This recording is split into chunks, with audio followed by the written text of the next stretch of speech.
It's a great energy in a condominium. That's the one. I kind of miss that. Being in a home, I miss, sometimes I say to my wife, like, I miss going down to my buddies and watching them bang out a bunch of ladies. No, I'm joking.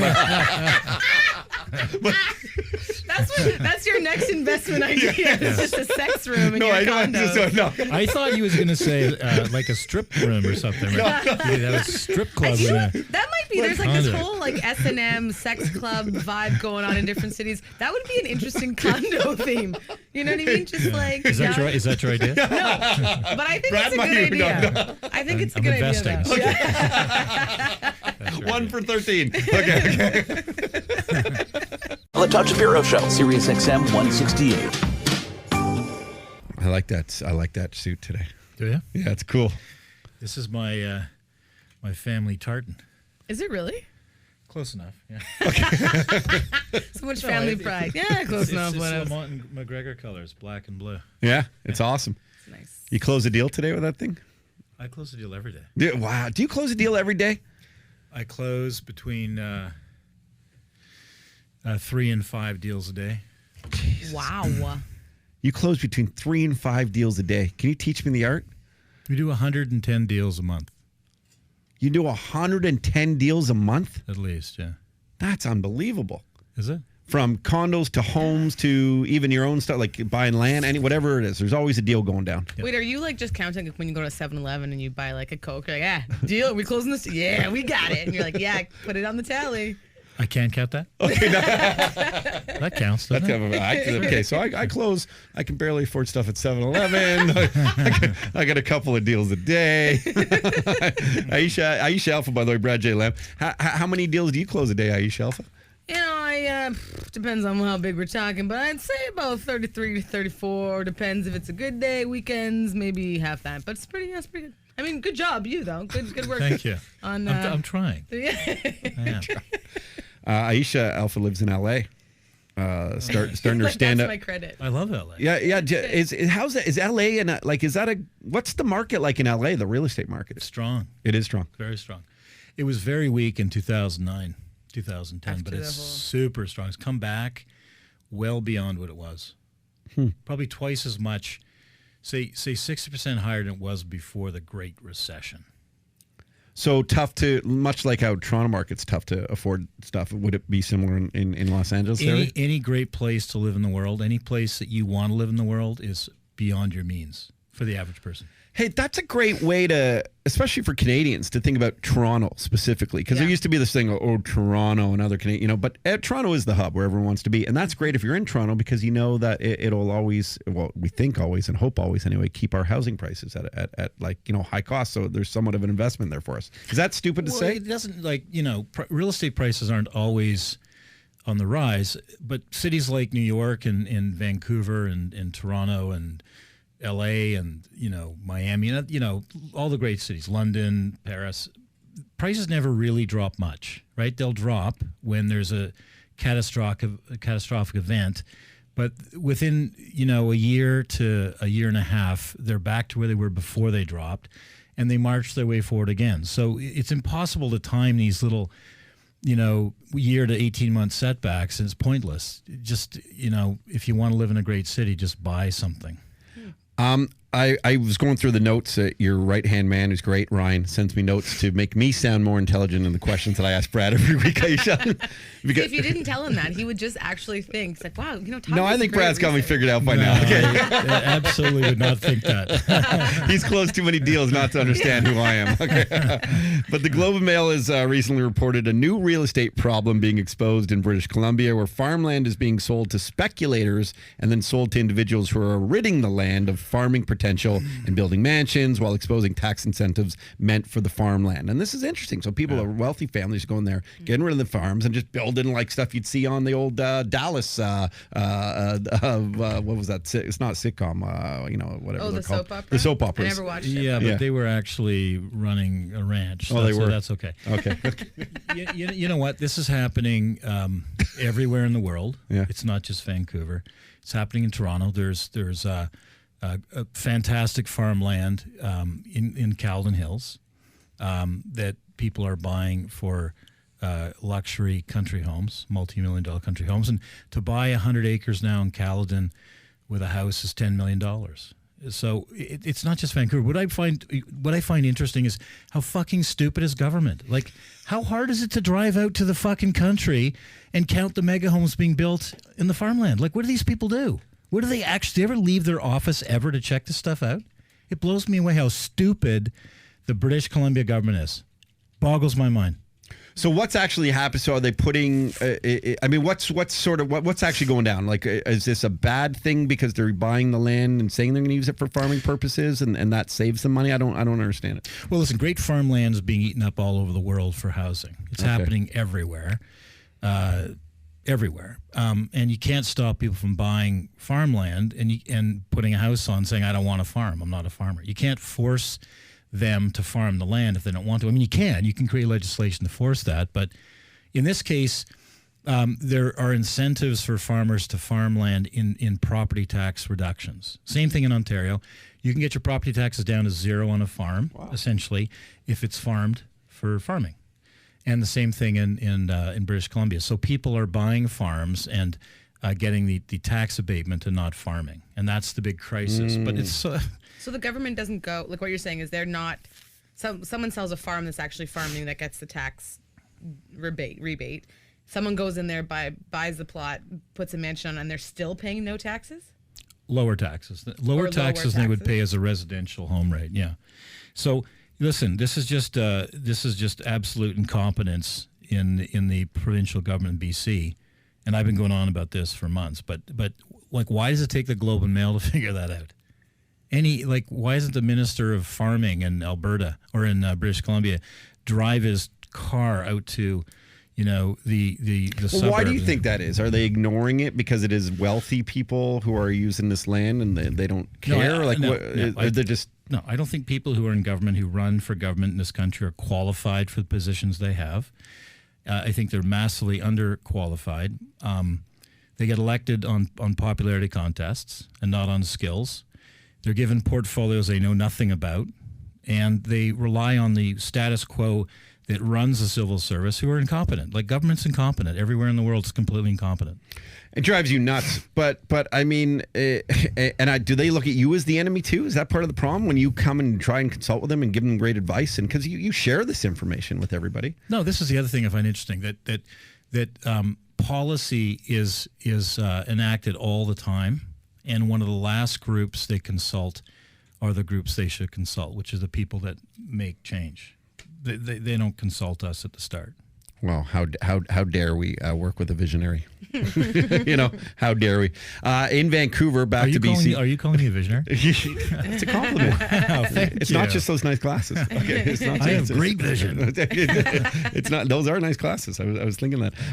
The Vancouver housing market is cooling, and commercial properties because of it are soaring. Is this a move that foreign buyers are shifting their focus to? And does this sort of like now they're putting the financials instead of the residential side and the commercial side? Is that all part of this sort of 15% tax thing? Yeah. So we're going to really hammer Christy Clark today. So, don't use that as a soundbite. Just put that in context. We're going to hammer her hard. That's our promo. So here's the thing: the premier of a province creates a 15% additional tax on investors buying Vancouver proper property. And didn't think of the consequences of our actions, like what other things. It's like when you put your finger in a leak in a dike, another leak pops open, okay? So last week we talked about a collapse in the new construction starts in high-rise because investors aren't buying suites from floor plans, and therefore developers can't get financing. I don't think we did talk about this. No, we talked about it. Did we? Okay. Developers can't get financing because they can't pre-sell apartments because investors buy apartments from floor plans because people don't wait 5 or 6 years for a home. That's just reality.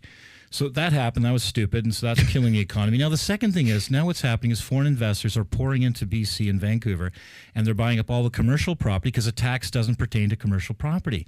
So it's a huge amount of money from China coming in. They're buying all the offices and parking lots and industrial properties to avoid the tax because there shouldn't be a tax anyways.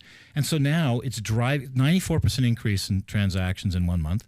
since the tax been created. So now it's causing a massive spike in commercial prices. It's going to cause a massive spike in commercial rents. And now there's a woman, in the newspapers interviewed who has a muffin shop or something, and she's upset because her rent's probably going to go up. And that's what's going to happen. Why? Because Christy Clark's an idiot. She did not consult the industry to find out what the repercussions were going to be from the stupid 15% foreigners tax. And now BC is fucked. God. Vancouver's fucked. I love that you tell it like it is, man. I really do. And it's a shame it is. And I don't know, man. I don't understand this stuff. All I know is that it seems like, and what makes sense to me on a layman angle, and why I find this so important for everyone to hear is, and Aisha, you'll get this as a hardworking young comedian, and whether you make a home in LA one day or if it's back to Toronto, originally from Winnipeg.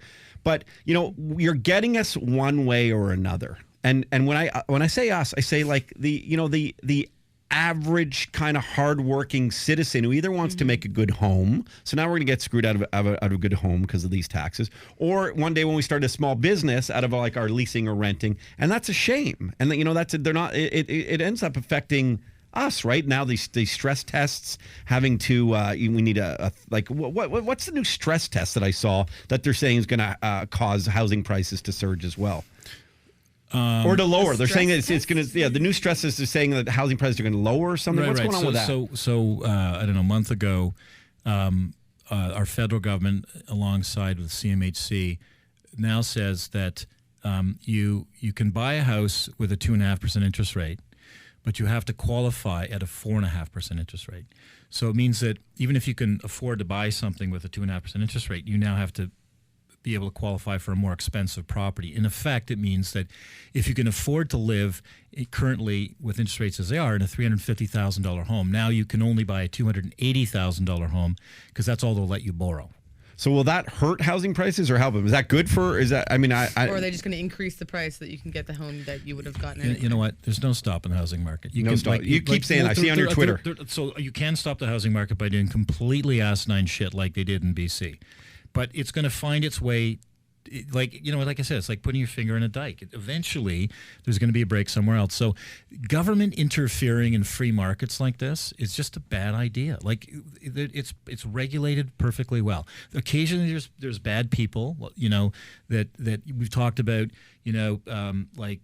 people who are, illegally manipulating pricing through bidding wars and bad bidding wars and helping your friend, if you have a listing, tell them the price it takes to buy it and fuck other people. That stuff, that's very, very small part of our industry. But the industry right now doesn't need more legislation. It needs less. And I think BC is an example. When she loses the next election, and I fucking hope she does, what's going to happen is someone's going to get into power there. It's going to fix this mess because they're going to have to go back. They're going to have to repeal this 15% extra tax.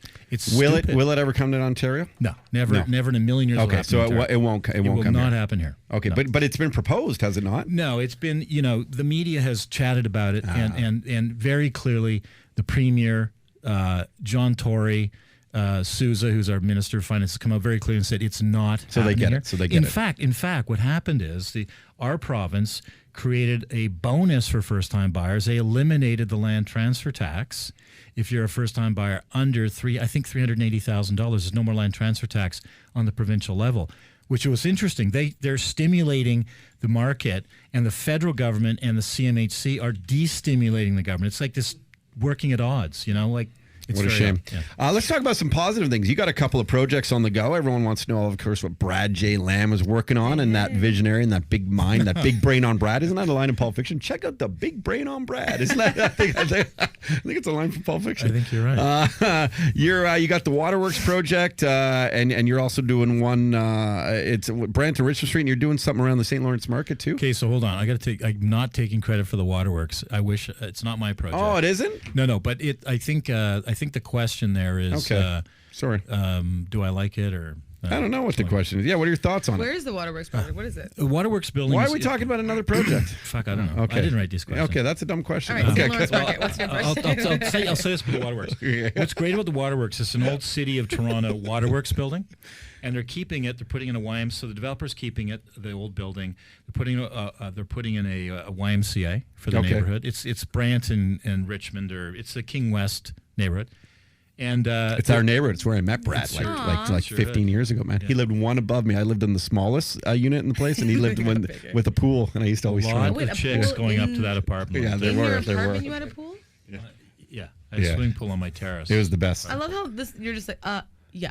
Anyway, doesn't everybody have a pool on their terrace? I put in my bathing suit and go in my bathtub sometimes. I would ride the elevator purposely because it opened up right into Brad's unit. So I would and sometimes I don't know. Sometimes that elevator messed up. It would go up to his unit by accident, and I would just always have a bathing suit on in case I never got the invite. I never not once. You would have had to have two girls with you. Yeah, then we would let you up there. that might have been likely And actually. I mean in the day. attractive girls too, not just anyone. Okay. So anyway, Waterworks are also putting an amazing kind of a St. Lawrence Market type food. Do you know the St. Lawrence Market? Yeah.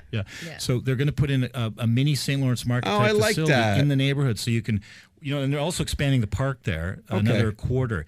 So you'll be able to hang out in the park, wander and get a sandwich. Is that good? It's phenomenal. That's great. Phenomenal. That sounds really cool. Now the building itself, that they're building on top of it, is not so good. Okay. But what's interesting, it's okay. It's just not great. But what's interesting is it's 800 to 1,100 a foot. Wow.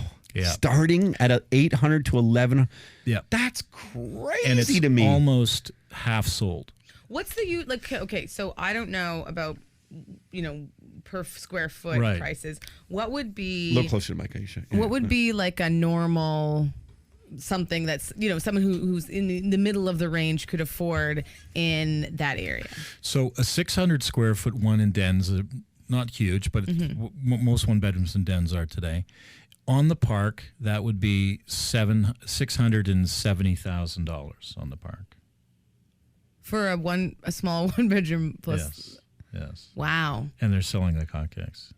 Like, this is the best. I'm from Winnipeg. I bought a condo when I was younger there because that's what everyone does. You can buy property very easily. And I bought it because it was cheaper to buy a condo than to rent an apartment. And my mortgage payment was $500 a month.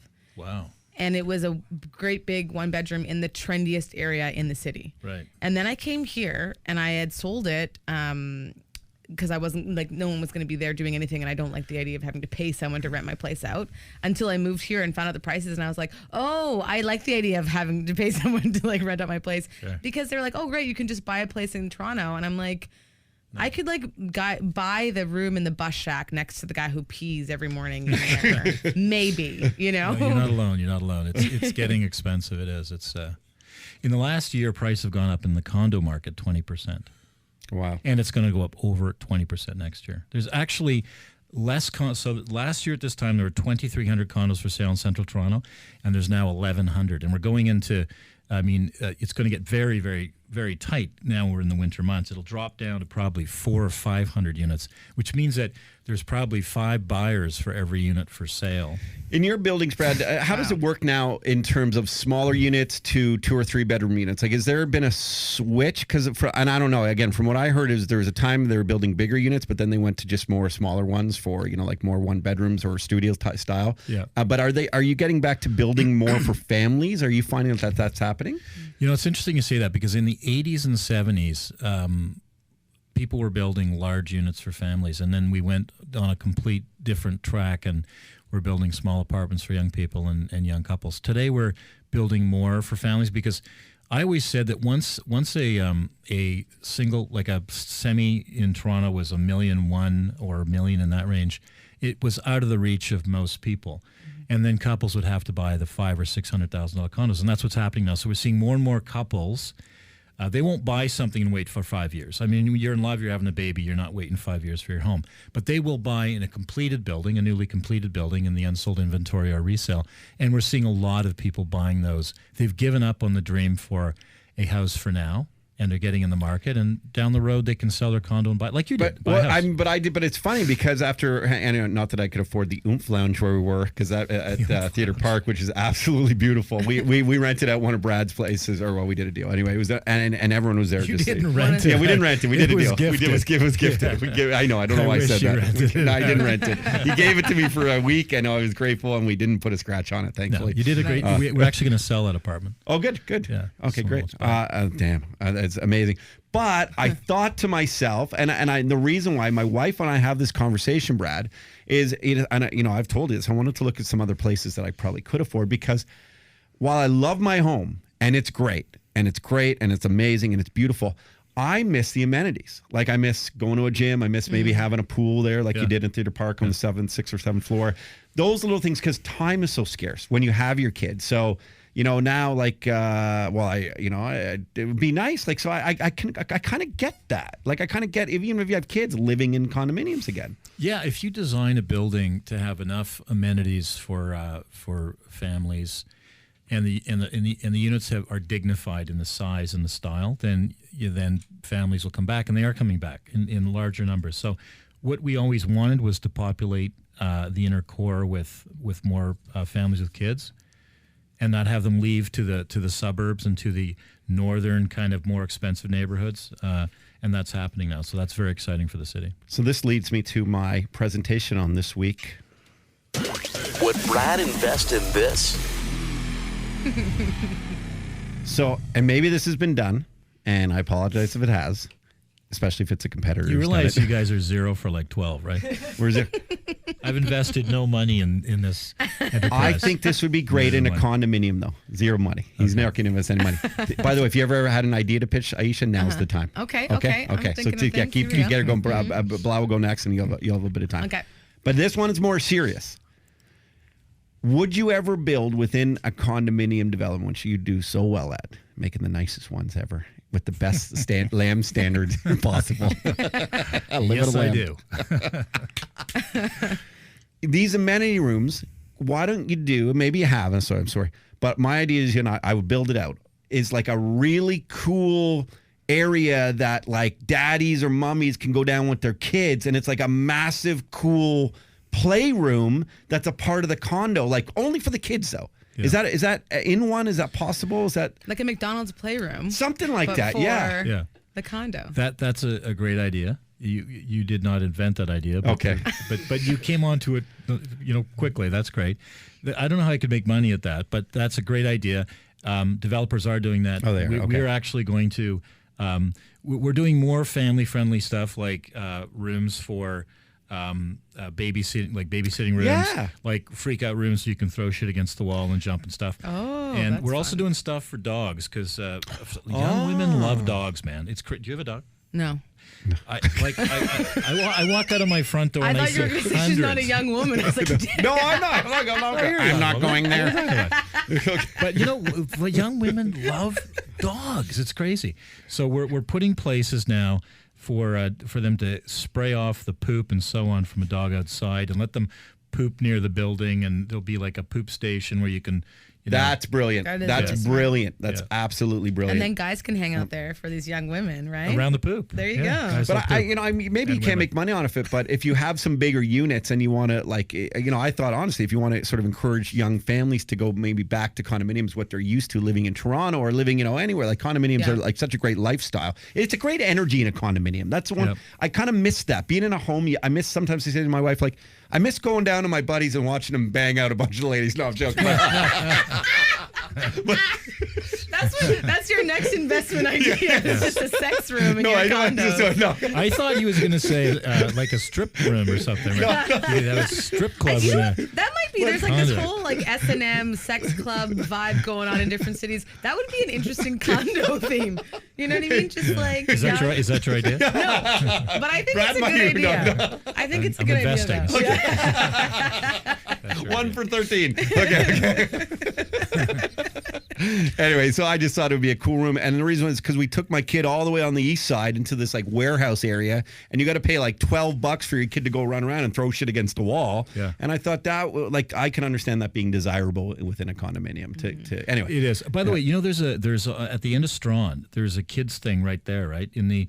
If you go down Strawn towards the lake, on the left side before you get to East Liberty Street, there's a big old warehouse there that they've converted to a kid fun house. Oh, cool. It's pretty cool. So there's one closer, because the other one I was talking east side. That's good to know. I think you just have to donate or something, but I went there once with Can my you leave kid. them there and just like... Okay.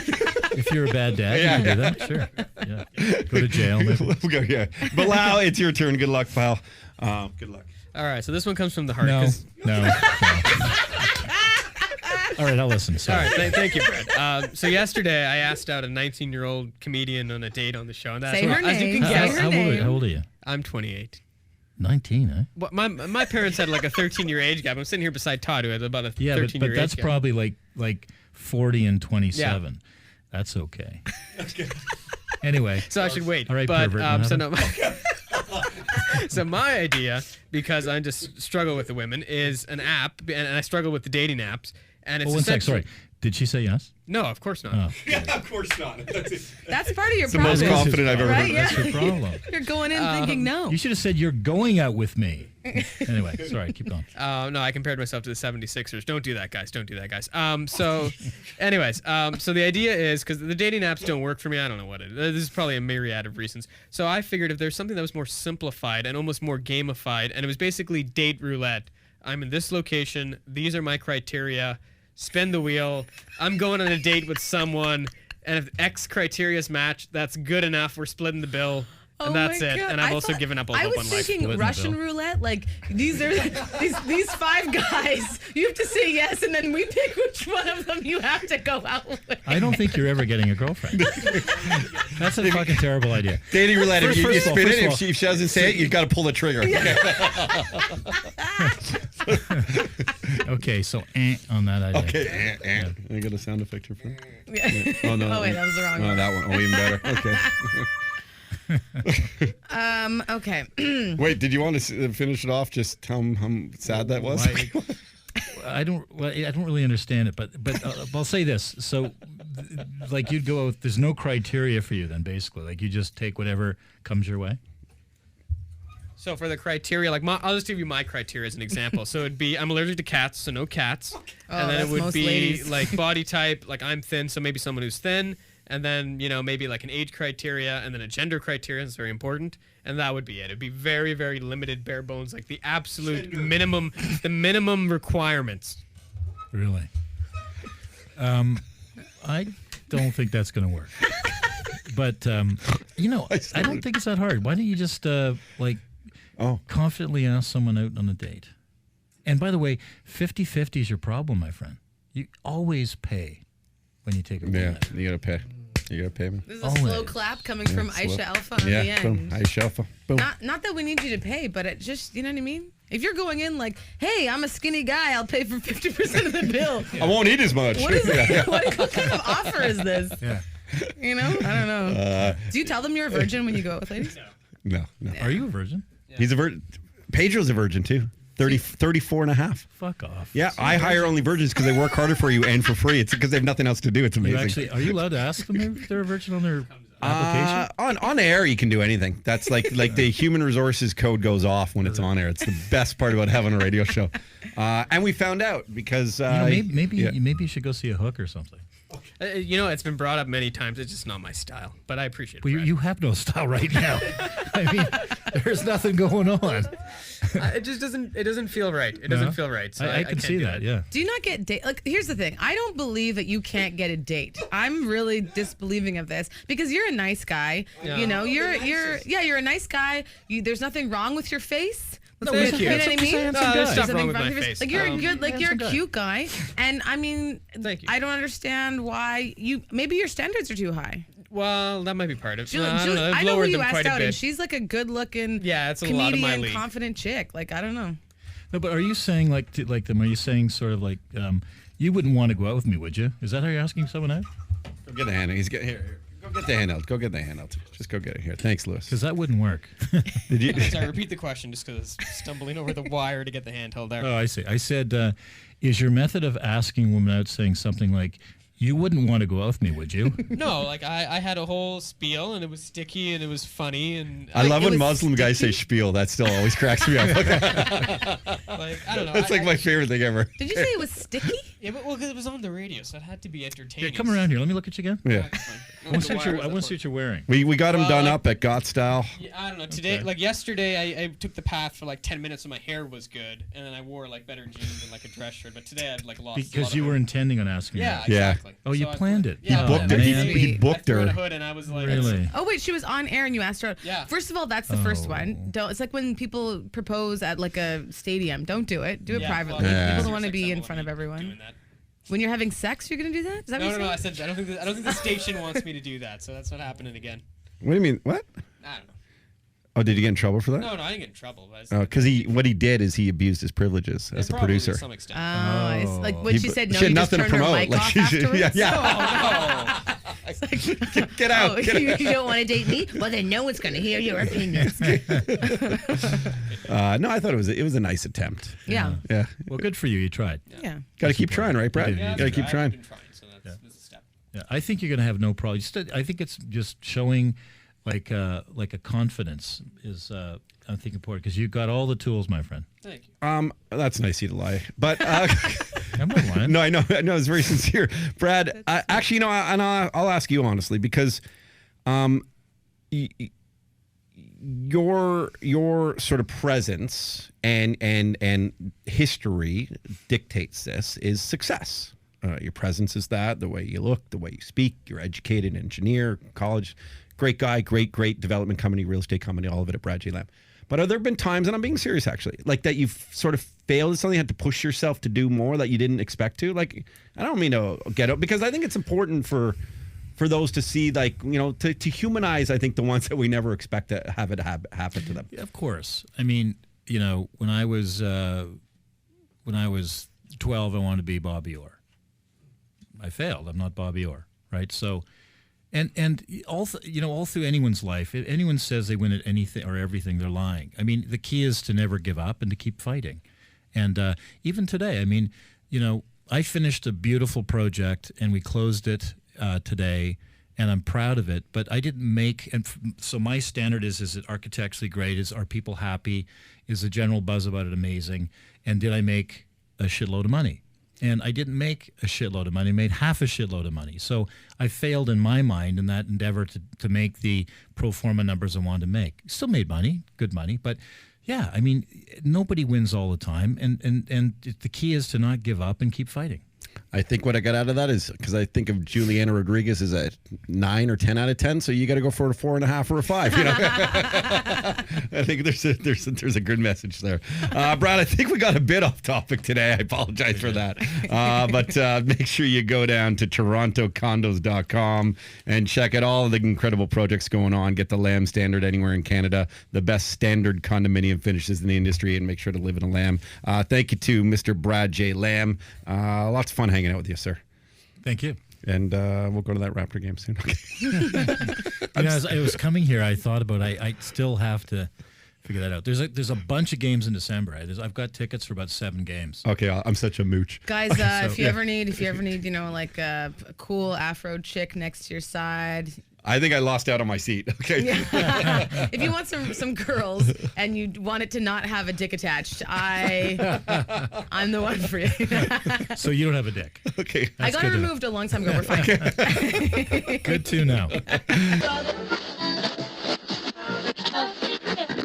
The Todd Shapiro Show. All right, we really appreciate you watching that video. Make sure you check out some more videos. Why not? Let's get caught in the Shapiro Show vortex right here. Or you can subscribe to the channel right here and check out videos at any point, because we're going to give you all the alerts. We do appreciate you being a part of our family. Most families hate each other. Not ours. We love you.